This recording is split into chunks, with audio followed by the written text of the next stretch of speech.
गुलमर्ग में सरमाई खेलों में शरीक 65 के करीब बच्चों के टेस्ट आए कोविड पॉजिटिव। सभी बच्चों को आइसोलेशन में रखने के इंतजामात में जुटी एडमिनिस्ट्रेशन। डायरेक्टर हेल्थ ने अस्पतालों के अहाते में रैट टेस्ट के बाद ही मरीजों और तीमारदारों को दाखिले की इजाजत से मुतल्लिक जारी किया सर्कुलर।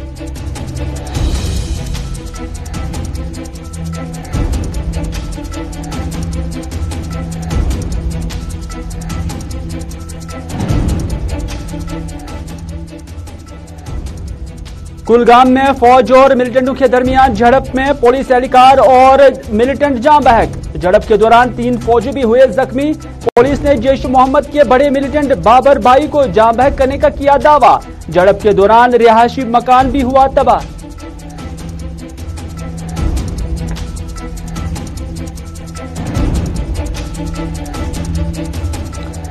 LAC के मामले पर भारत चीन कमांडरों के दरमियान बातचीत का 14वां मरहला बगैर नतीजा इख्तियाम।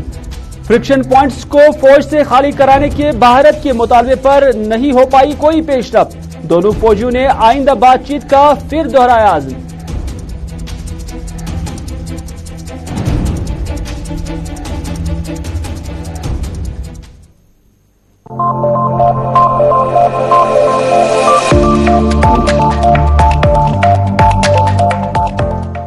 बिस्मिल्लाहिर्रहमानिर्रहीम, अस्सलाम वालेकुम। आप सभी का खैर मकदम है। आप देख रहे हैं प्रोग्राम स्पेशल रिपोर्ट अपने मेजबान मीर हिलाल हाजुरी के साथ। स्पेशल रिपोर्ट में मुख्तलिफ खबरें आया चाहती हैं, लेकिन अभी तक के स्पेशल रिपोर्ट की शुरुआत करते हैं सबसे बड़ी खबर जो कि गुलमर्ग से डेवलप हो रही है। कोविड का ग्राफ लगातार जम्मू कश्मीर के अंदर बढ़ रहा है, लेकिन गुलमर्ग से जो खबर डेवलप हुई है वो यही है कि 65 के करीब जो खिलाड़ी बच्चे हैं उनका टेस्ट पॉजिटिव आ चुका है। गुलमर्ग से बड़ी खबर डेवलप हो रही है कि अलग अलग डिस्ट्रिक्ट्स के यानी जम्मू कश्मीर के 10 डिस्ट्रिक्ट से वाबस्ता जो बच्चे वहां पर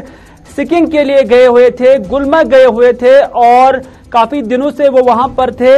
अब उनका टेस्ट पॉजिटिव आ चुका है। और इन सभी बच्चों को जो अभी तक हमें मालूमात हासिल हुई हैं कि उन्हें आइसोलेशन में रखने की कोशिशें की जा रही है और वहां पर मेडिकल टीमें भी रवाना की जा चुकी हैं। क्या है इस खबर से मुत्तलिक पूरी तफसीलात जानने की कोशिश करेंगे सनम एजाज से।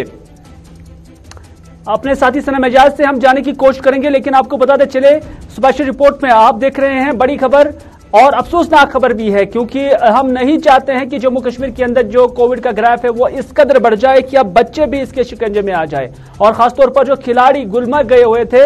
अब वो भी कोविड के शिकार हो चुके हैं, वो भी कोविड के पॉजिटिव आए हुए हैं। करीबन 65 के करीब ये बच्चे हैं और माना यह भी जा रहा है कि इन बच्चों के रैट टेस्ट नेगेटिव आए थे, लेकिन जो RT-PCR टेस्ट है वो पॉजिटिव आया है। इस हवाले से जो कंसर्न मेडिकल ऑफिसर है या चीफ मेडिकल ऑफिसर है उनके साथ भी हमारे नुमाइंदे इशफाक ने बात की है और इशफाक डार के मुताबिक इस हवाले से अभी तक यही स्पष्ट हो पाया है, तस्दीक हो पाई है कि 65 के करीब जो बच्चे हैं जो अलग अलग डिस्ट्रिक्ट्स के हैं जम्मू कश्मीर के वो पॉजिटिव आ चुके हैं। सनम एजाज इस वक्त हमारे साथ है। सनम, आपका खैर मकदम है। जानना चाहेंगे कि 65 के करीब बच्चे गुलमर्ग में जो विंटर कैंप्स के दौरान वहां पर गए हुए थे, अलग अलग स्पोर्ट्स एक्टिविटीज खासतौर पर जो सिकिंग है उसमें शामिल होने के लिए ये बच्चे वहां पर गए हुए थे। माना जा रहा है कि 65 के करीब बच्चे वहां पॉजिटिव आ गए हैं। क्या कुछ फर्दर ट्रीटमेंट उनको दिया जा रहा है और क्या है मुकम्मल मालूमात और तफसीलात? देखिए, ये अभी कुछ देर पहले की खबर है और ये 65 बच्चे जो हैं ये रियासत के या यूं कहीं वैली के मुख्तलिफ इलाकों से ताल्लुक रखते हैं और इन्हें जो विंटर स्पोर्ट्स एक्टिविटीज सरकार कराती है, कोचिंग वो कोर्सेज इनके कराती है, उस हवाले से इन्हें गुलमर्ग लिया गया था। और वहां पे बाज़ाब्ता तौर पे मैंने अथॉरिटी से बात की, स्पोर्ट्स काउंसिल जो यूथ सर्विस एंड स्पोर्ट्स से उनके अथॉरिटी, उन्होंने कहा कि बाज़ाब्ता तौर पर प्रोटोकॉल होता था जब स्पोर्ट्स, लेकिन ये बच्चे हैं, लेकिन एक चीज माननी पड़ेगी, छोटे बच्चे नहीं है, ये बड़े 10 से ऊपर के बच्चे हैं और ये 65 इनकी जो तादाद है, इनका टेस्ट भी हुआ है जो पहले आने से पहले भी इनका वहां पे टेस्ट हुआ है जिससे उसका रिपोर्ट आ जाया है, जिसकी वजह से कल इनका RT-PCR जो होता है वो भी कराया गया है, उसमें तो वो नेगेटिव आए थे, लेकिन इससे पहले जो इनका जो टेस्ट हुआ है उसमें ये पॉजिटिव आए। और जैसे ही वहां पे पॉजिटिव आने की खबर वहां अथॉरिटीज को मिली, उनने फौरन बच्चों को स्लोप से हटाया, अपने वापस जो उनका कैंप है वहां पे उनको लिया और फिर अब आगे की तैयारी करते इनको आइसोलेशन में रखा जा रहा है और उसके साथ साथ जो है दूसरी जो मेडिकल तदाबीर है उस पर अमल किया जा रहा है। लेकिन इंपॉर्टेंट ये है कि ये बच्चे जो है वहां पे गए हुए थे और ये कहां से पॉजिटिव हैं, माना यही जा रहा है कि कहीं न कहीं इन्हें आसपास से लग गया है, क्योंकि जब पहला टेस्ट जो वहां पहुंचे हैं उसके बाद कल जो RT-PCR किया उसमें नेगेटिव आए। तो ये जो है वायरस जो है हमारे आसपास है, तो कहीं ना कहीं इन बच्चों को वायरस हो गया है, या एक बच्चे ने कहीं से वायरस लाया तो बाकी, क्योंकि ये बच्चे इनका अलग अलग से सिस्टम तो वहां रखा है, लेकिन ये उम्र है, इस उम्र में अलग अलग रहते बच्चे नहीं है, एक दूसरे से मिलते हैं, वो बड़े भी नहीं रहते, तो बच्चों की बात नहीं है। तो उस सारे के बीच में कहीं ना कहीं ये सारे जो 65 बच्चे उनमें से अभी तक जो है वो पॉजिटिव आए हुए हैं हिलाल। बहुत बहुत शुक्रिया सनम पूरी जानकारी देने के लिए। सनम एजाज हमारे सीनियर साथी जो हमें इस खबर के हवाले से अपडेट कर रहे थे कि पहले रैट टेस्ट इन बच्चों का किया गया, वो नेगेटिव आ गया, और उसके बाद जो RT-PCR टेस्ट है वही इनका पॉजिटिव आया है। और वैली के अलग अलग डिस्ट्रिक्ट से इन खिलाड़ियों का ताल्लुक है। और इस हवाले से जो बड़ी एक खबर एक बार फिर से डेवलप हो रही है जम्मू कश्मीर के हवाले से, जहां पहले ही यहां पर कुछ केसेस ओमिक्रॉन के थे, उसमें मजीद 10 केसेस का इजाफा हो चुका है। ये सोर्सेज के हवाले से खबर मिल रही है, और इनके मुताबिक जो 3 ट्रैवलर्स थे, वो 3 ट्रैवलर्स समेत अभी तक जो तादाद है वो 23 तक पहुंच चुकी है। हालांकि अभी इस हवाले से सरकार की जानब से कोई इसकी तस्दीक नहीं हुई है, लेकिन जराए के हवाले से हमें यह खबर मिल रही है, और कुछ जो न्यूज एजेंसीज है उनकी जानिब से भी इस हवाले से कोट आया है कि अब ओमिक्रॉन के केसेस वादी कश्मीर के अंदर बढ़ रहे हैं, और यह तादाद 23 तक पहुंच चुकी है। जो अभी इस हवाले से हमें मालूमात मिल रही हैं जो हम आपके साथ शेयर कर रहे हैं, लेकिन आपको बताते चले कि अभी तक इसकी सरकारी स्तर पर इसकी तस्दीक नहीं हो पाई है कि ये जो नए केसेस है ये कहां से हैं। लेकिन आप गुलिस्तान न्यूज देखते रहिए, हम आपको इस हवाले से अपडेट करते रहे। लेकिन अगली खबर में बात करते हैं directorate of health services Kashmir की। Directorate of health services Kashmir की जानिब से यह सर्कुलर जारी किया जा चुका है, और इस सर्कुलर में तमाम जितने भी सुपरिंटेंडेंट्स अलग अलग हॉस्पिटल्स के, और उसके साथ साथ चीफ मेडिकल ऑफिसर्स और BMOs यानी ब्लॉक मेडिकल ऑफिसर्स, उन्हें यह हिदायत दी गई है कि उनके किसी भी जो हेल्थ इंस्टीट्यूशन है उसके अहाते में किसी भी शख्स को बगैर रैट टेस्ट दाखिल होने की इजाजत ना दी जाए, ख्वाह वो बीमार भी क्यों ना हो, वो मरीज भी क्यों ना हो। पहले हर किसी को, चाहे वो बीमार हो या तीमारदार हो, अगर वो किसी भी हॉस्पिटल के अंदर जाना चाहते हैं, किसी भी हेल्थ इंस्टीट्यूशन के अंदर जाना चाहते हैं, खासतौर पर हेल्थ इंस्टीट्यूशंस की बात की गई है, तो वहां पर उन्हें रैट टेस्ट से गुजरना होगा। ये जो ऑर्डर है, ये जो सर्कुलर है, ये directorate of health services Kashmir की जानिब से जारी किया जा चुका है। इरफान फाजिल इस वक्त हमारे साथ है। इरफान, आपसे जानना चाहेंगे क्या है मुकम्मल तफसीलात इस ऑर्डर में जो directorate of health services Kashmir की जानिब से अभी जारी किया गया है। क्या जानना चाहेंगे आपसे कि क्या ये ऑर्डर सिर्फ हॉस्पिटल्स भी इसके जुमरे में आते हैं, या कि जो BMOs, CMOs या उनके जो रेस्पेक्टिव जो उनके ऑफिस हैं, ये उनका ही जिक्र है?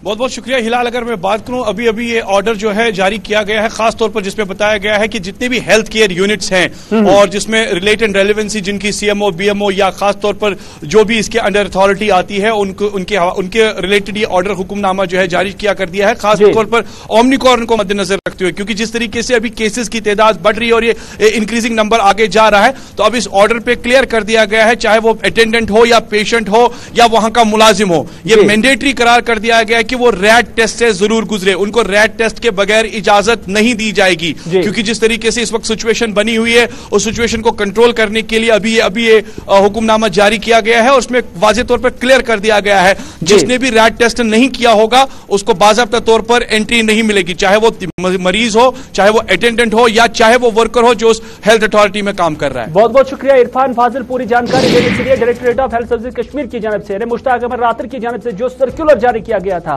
उसी हवाले से इरफान फाजिल हमें डिटेल में बता रहे थे कि जितने भी CMOs है, BMOs है, या उसके साथ साथ सुपरिंटेंडेंट्स हैं और उनके माता जितने भी हेल्थ केयर इंस्टीट्यूशंस है, वहां पर किसी भी फर्द को इजाजत नहीं होगी जब तक न वो रैट टेस्ट से गुजरेगा। तो इस तरह से अब आम लोगों को भी यह समझना होगा कि जब एडमिनिस्ट्रेशन इस कदर अब मुतहरिक हो जाएगी, तो आम लोगों को भी कितना मुतहरिक होने की जरूरत है, ताकि जो कोविड का बढ़ता ग्राफ है इसको किसी हद तक कम किया जा सके।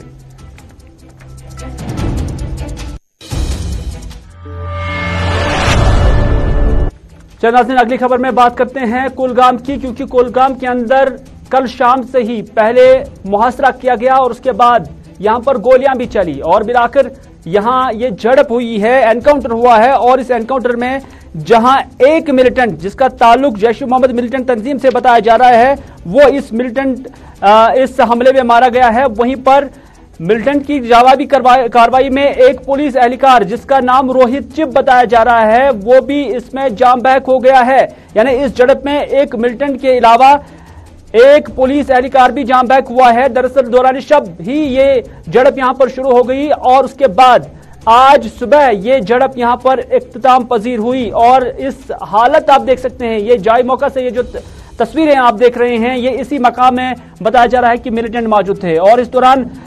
मिलिटेंटों की फायरिंग के नतीजे में 3 फौजी भी जख्मी हुए हैं जबकि 2 सिविलियन भी इस दौरान जख्मी हो चुके हैं। ये विजुअल्स जो आप देख रहे हैं ये पारीवन कुलगाम एनकाउंटर के हैं और जहां के बारे में बताया जा रहा है कि यहां आसपास में ही 2 मकान थे। हमारे नुमाइंदे कुलगाम से अब्दुल हमीद के मुताबिक आसपास ही ये मकान थे और उन्हें जो जराये के हवाले से खबर मिली है कि पुलिस को यहां इत्तला थी, फौज को भी इत्तला थी कि यहां इन 2 मकानों में से एक मकान के अंदर मिलिटेंट छुपे हैं और उसके बाद जब वो एक मकान के अंदर गए लेकिन मिलिटेंट दूसरे मकान में थे जिसने अनफान में गोलियां चलाई जिसके नतीजे में ये पुलिस एहलकार यहां पर पहले जख्मी हुआ और उसके बाद वो जाम बहक भी हुआ और इस तरह से यहां फौज के 3 एहलकार भी जख्मी हुए हैं और इस दौरान 2 सिविलियन भी यहां पर जख्मी हो चुके हैं।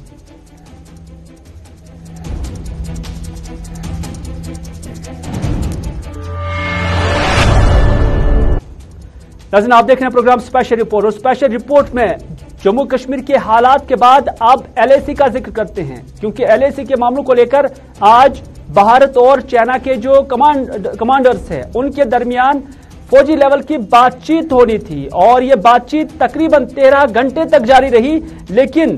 भारत चीन फौजी मुज़ाकरात का ये 14th राउंड ऑफ टॉक्स एक बार फिर से बेनतीजा ही रहा। बड़ी खबर हम आपको भारत चीन मुज़ाकरात के हवाले से बता रहे हैं और इस हवाले से भारत का यह मुतालबा रहा है कि एलएसी पर बाकी जितने भी फ्रिक्शन पॉइंट्स है वहां से फौज की डिसएंगेजमेंट हो यानी इन पॉइंट्स को फौज से खाली कराया जाए। यह भारत का मुतालबा था और भारत का यह भी मुतालबा रहा है कि जो डिप्संग बल्ज है और डिमचोक का मसला भी हल होना चाहिए। काफी वक्त से हम देख रहे हैं कि जितने भी बातचीत के मराहिल चले भारत की जानब से इस तरह की डिमांड वहां पर रखी गई है और इस तरह से भारत चीन के कमांडर सतह की ये बातचीत चुशुल मोल्डो मीटिंग पॉइंट पर तकरीबन 13 घंटों तक जारी रही लेकिन बगैर नतीजा ही इख्तिताम पजीर हुई है। इस खबर को लेकर हमारे साथ इस वक्त रहमत कलीम दिल्ली से हमें अपडेट करेंगे। रहमत, जाना चाहेंगे आपको कि लगभग 14th राउंड ऑफ टॉक्स जो भारत और चाइना के कमांडर्स के दरमियान चला है और माना जा रहा है कि एक बार फिर से ये बेनतीजा ही रहा लेकिन जब हम उनका डिप्लोमेटिक लैंग्वेज देखते हैं तो उसमें ये भी उन्होंने इजहार किया है कि वो एक बार फिर से इसमें बातचीत करने के ख्वाहिशमंद है। जी देखिए, बिल्कुल 13 घंटे की मीटिंग का नतीजा सिर्फ ये निकला कि हम आगे भी बातचीत करेंगे। 13 घंटे तक के चुशुल के मकाम पर ये चीन के हिस्से में जो एलएसी पर है वहां पर ये मुज़ाकरात हुए थे। कल मुज़ाकरात करीब 13 घंटे तक चली, देर रात तक 10:30 बजे तक, लेकिन ये मीटिंग पूरी तरह से नाकाम रही यानी बेनतीजा रही। सिर्फ इस बात पर इत्तेफाक हुआ कि हम बहुत जल्द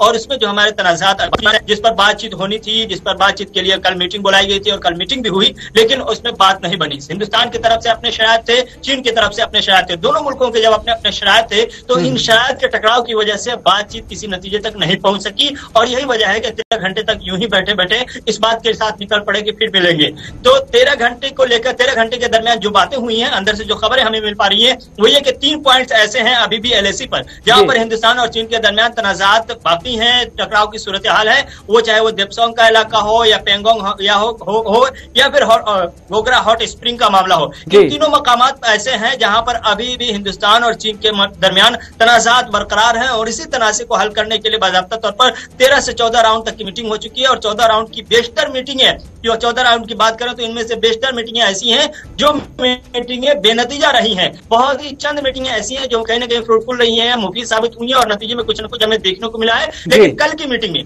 जो सबसे बड़ी बात हिंदुस्तान की तरफ से रखी गई वो ये कि हम अप्रैल 2020 से पहले की पोजीशन पर जाने के लिए तैयार हैं, इसलिए फौजी इनखला को ही फोकस में रखना होगा। फौजी इनखला को फोकस में रखने के लिए चीन तैयार नहीं है। चीन ने अभी पिछले दिनों देपसोंग बाजाबता तौर पर पेंगोंग में जो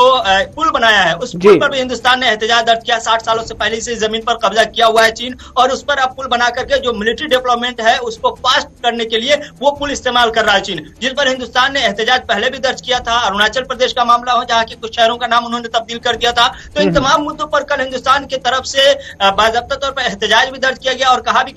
गया कि इस तरह की हरकतों से बाज आइए, अगर ये हरकतें रही तो फिर हम LAC के मसले को बहुत जल्द सॉल्व नहीं कर पाएंगे, हल नहीं कर पाएंगे। लेकिन चीन अपनी शर्तों के साथ खड़ा रहा और वो ये कहता रहा कि हम फौजी इनखला तभी करेंगे जब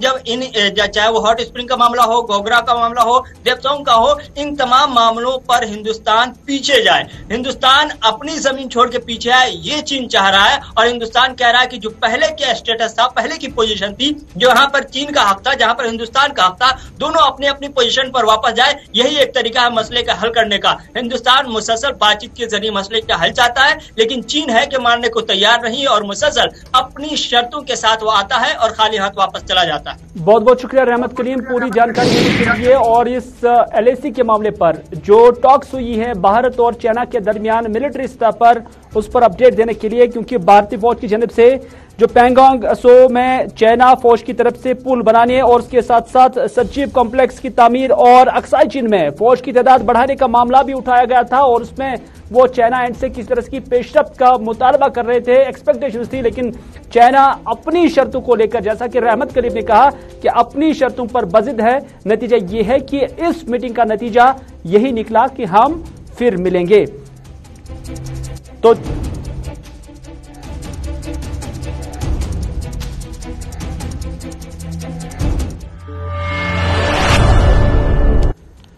बात करते हैं पाकिस्तान की सिक्योरिटी पॉलिसी की, जो 1900 साल के लिए मुरतब की है और उसमें उन्होंने ख्वाहिश जाहिर की है कि वो भारत के साथ अमन के साथ रहना चाहते हैं, भारत के साथ अमन चाहते हैं। क्या पाकिस्तान की जानब से, हालांकि ये ज़राई इब्लाग में ही ये खबर आई है, अभी तक इस हवाले से किसी भी पाकिस्तान की हुकूमत की जानब से इस पर कोई बात नहीं की गई है, लेकिन जो मुख्तलिफ अखबारात हैं पाकिस्तान के, उनमें इस खबर को शाया किया गया था और इस खबर को भारत के तकरीबन सभी मुल्कों और सभी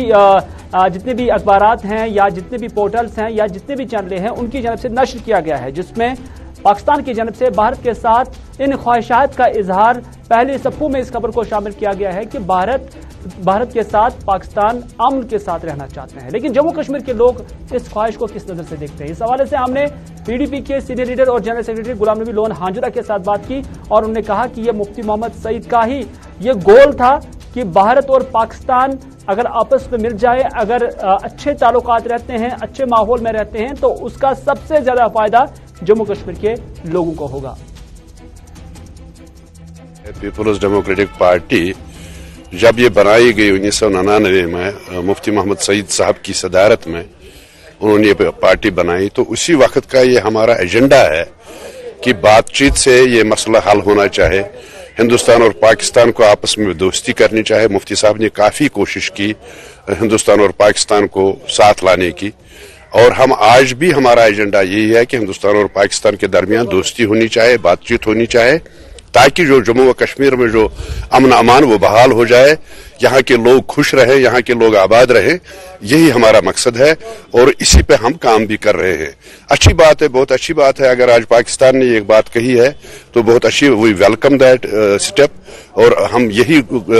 इस्तिदा करेंगे, अपील करेंगे हिंदुस्तान सरकार को भी कि वो भी इसमें पहल करे और ये जो मसला सालों साल से यहाँ चला आ रहा है इसको हल। नाज़रीन, नेशनल कॉन्फ्रेंस के जनरल सेक्रेटरी अली मोहम्मद सागर का भी यही कहना है कि अगर दोनों मुल्कों के दरमियान हालात ठीक हो जाएंगे तो उससे उस अच्छाई का समर जम्मू कश्मीर के लोगों को मिलेगा। उन्होंने कहा कि यहाँ के लोग सबसे ज्यादा खुश हो जाएंगे अगर दोनों मुल्कों के दरमियान बेहतर माहौल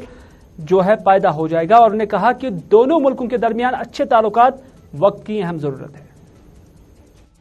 है। ये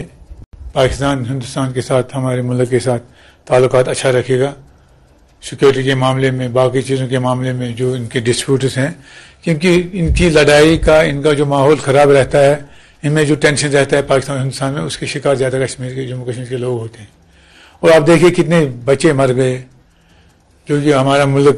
मुल्क के जो लोग हैं दिल्ली में जो काम, वो कह रहे हैं कि पाकिस्तान के कहने पर हो रहा है, ये बातें वो मान रहे हैं। लिहाजा अगर इन चीजों का कोई समाधान निकला, कोई हल निकलेगा जिससे इनकी नजदीकी आ जाएगी, एक अच्छा वातावरण बन जाएगा, माहौल ठीक हो जाएगा, जिससे यहाँ लोग नहीं मरेंगे, बच्चे नहीं मरेंगे, या हिंदुस्तान के जो आर्मी जवान जो बॉर्डरों पे होती है वो बंद होगा, या पाकिस्तान की तरफ जो कार्रवाइयां की जा रही हैं वो बंद होंगी। और इस सिलसिले में मेरे ख्याल में ये बहुत बड़ा अचीवमेंट होगा अगर वाकई पाकिस्तान और हिंदुस्तान में ताल्लुकात अच्छे रहेंगे,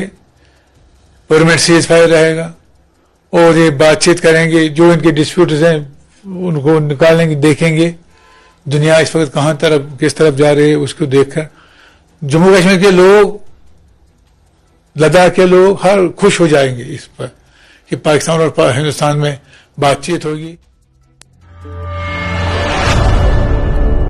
पीडीएफ के चेयरमैन हकीम मोहम्मद यासीन का भी रद्द-ए-अमल आया है और उन्होंने भी नेक ख्वाहिशात का ही इजहार किया और उन्होंने कहा कि अगर दोनों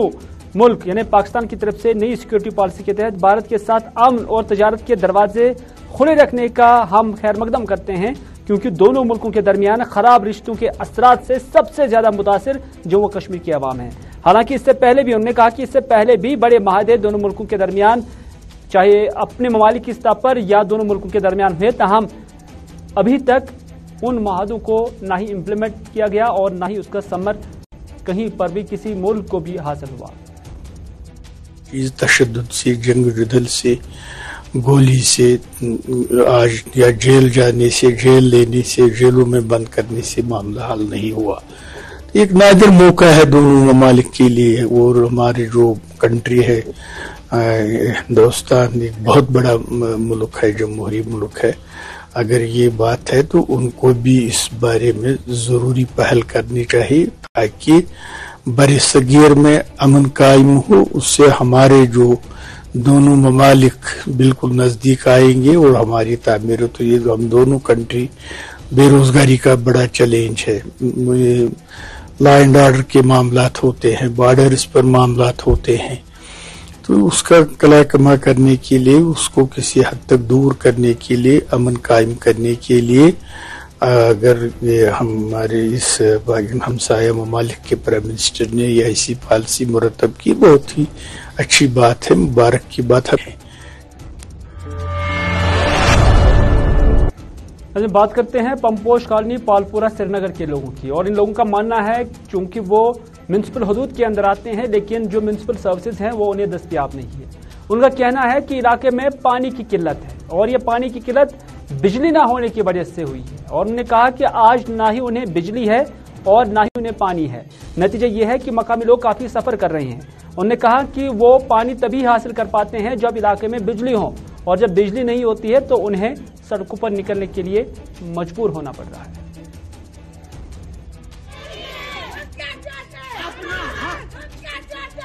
यह नूरबाग पे 7 किलोमीटर दूर तूत कह म्यूनसिपलिटी सती, मगर ये फैसिलिटी इंसान गे रियलाइज पानस म्यूनसिपलिटी म्यूनसिपलिटी या सरकार आराम आराम कहें रेत गि बिल रटने पावर गई 2 वरी टोटल पावर वुचान गचान पे मोड़ दजान रेत 2 रेत 3 रेत गन तो यून रोजान कम से कम गरीबन नाव पंपोश कॉलोनी आज वो सठा मैंने वरी वात आब प्रॉब्लम, खास कर बे पावर प्रॉब्लम। टंकी पे पावरस पर आब चलान, ये पावर गसान आब पे रोजान कहें न पे गवर्नमेंट की तरफ आब गाड़ी वातान कह सहूलियत सठा प्रॉब्लम। रंगकदल अच्छबल के लोगों को भी इसी तरह की मुश्किलात थी। उनका कहना है कि इलाके में जो बिजली ट्रांसफार्मर है वो खराब है और वो बार बार खराब हो जाता है, डिस्पाइट कि उसे ठीक भी किया जाता है, लेकिन अभी तक भी उन्हें अच्छी सप्लाई बिजली की नहीं मिलती है क्योंकि बार बार ये ट्रांसफार्मर जल जाता है, खराब हो जाता है। इस वजह से उन्होंने जो मकामी इंतजामिया है उनसे अपील की है कि उन्हें दूसरा और बड़ा ट्रांसफार्मर इलाके में दिया जाए। तो नाज़रीन, ये था आज का स्पेशल रिपोर्ट। इसी के साथ दीजिए अपने मेजबान मीर हिलाल हाजिर को आज का ये प्रोग्राम यहीं पर इख्तिताम करने की इजाजत, इस वादे के साथ कि अगर जिंदगी रही तो आपसे फिर होगी मुलाकात। तब तक के लिए खुदा हाफिज, फी अमानिल्लाह।